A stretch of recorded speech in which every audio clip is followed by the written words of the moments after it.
अस्सलामु अलैकुम वरहमतुल्लाहि वबरकातुह। तुरक जमा करने का दूसरा तरीका। मेरे अजीज़ों, हम चूँकि आपको इब्तिदाई चीज़ों से ही शुरू करवाते हैं, आहिस्ता आहिस्ता आगे लेकर जाते हैं। पहला तरीका हमने इंतहाई सादा समझाया, हर सनद अलग अलग लिख ले, वो ये तरीका था, बिल्कुल आसान था। हमें यहाँ से ये सबक मिला कि किस तबका में रावी एक है, किस तबका में रावी मुख्तलफ हैं, मुताबिक कहाँ कौन किसका ताबे बन रहा है, वो तफसील हमने समझी अल्हम्दुलिल्लाह। अब दूसरा तरीका कुछ इससे और है वो भी वही, लेकिन इल्मी अंदाज में कुछ और तरह लिखा जाता है। तवज्जो फरमाएं, ये मेरे सामने सुनन अबी दाऊद की हदीस नंबर 9 है। हदीस नंबर 9 है। इस हदीस के रावी सहाबी हैं सैयदना अबू अय्यूब अंसारी रजी अल्लाह तआला अन्हु। हमने सुनने अरबा कुतुब सित्ता में ततब्बो किया तो तमाम कुतुब में हदीस के रावी सैयदना अबू हुरैरा ही हैं। ठीक हो गया। इसी की हमने तहकीक करनी है, तुर्क जमा करने हैं।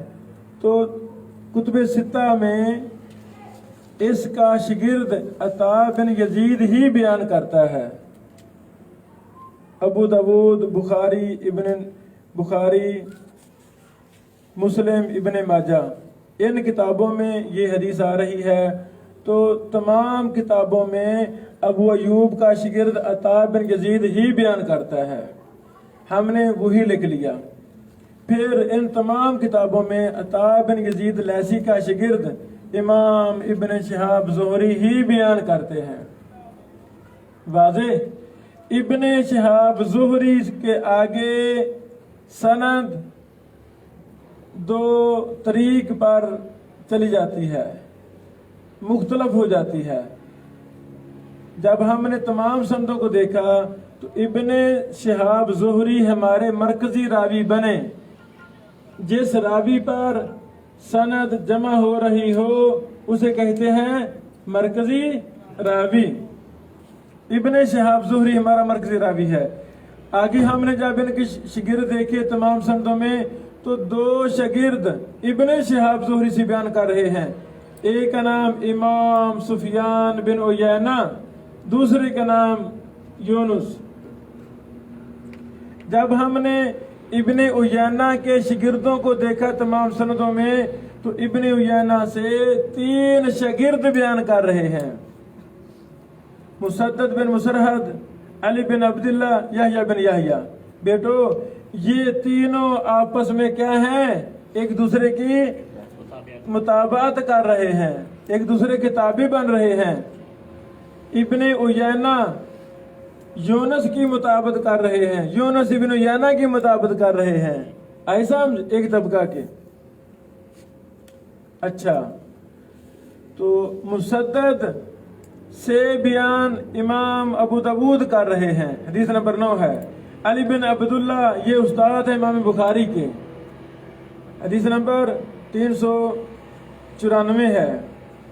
यहया बिन यहया से इब्ने नुमैर बयान कर रहे हैं। यहया बिन यहया से इब्ने नुमैर बयान कर रहे हैं। इब्ने नुमैर से ज़ुहैर बिन हर्ब, इब्ने नुमैर से ज़ुहैर बिन हर्ब, ज़ुहैर बिन हर्ब से इमाम मुस्लिम बयान कर रहे हैं। हदीस नंबर 264। ये बात मुकम्मल हुई इमाम इब्ने उयैना के शिगिर्दों की आगे सनदों की। वाज़े, तो इमाम इब्ने शिहाब ज़ुहरी का दूसरा शिगिर्द था यूनुस। यूनुस से बयान करने वाले अब्दुल्ला बिन वहब हैं।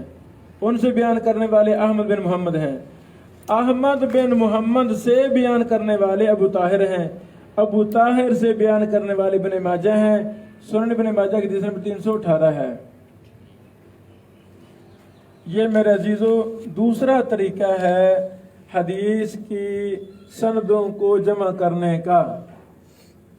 آپ دیکھیں جہاں تک راوی مرکزی آ رہا ہے، ابو داؤد میں بھی پہلے 3 راوی وہی ہیں، مسلم میں بھی وہی ہیں، ابن ماجہ میں بھی وہی ہیں، تو سارے لکھنے نہیں ہیں، صحابی کا نام لکھیں، جو مرکزی راوی اس کا نام لکھیں، پھر جو مرکزی راوی اس کا نام لکھ لیں۔ جہاں سند مختلف ہو رہی ہے وہاں سے شاخیں بنا کے لکھنا شروع کر دیں۔ ابن یانا کے آگے 3 شاگرد مل گئے ہمیں، ہم نے 3 شاخیں بنا دی، پھر آگے ایک ہمیں حوالہ ملا، ہم نے وہ لکھ دیا۔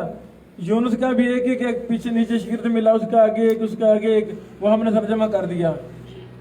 یہ ہے ترک جمع کرنے کا دوسرا طریقہ۔ امید ہے آپ کو سمجھ لگی ہے۔ اب آپ نے 5 حدیثوں کو اسی انداز میں جمع کر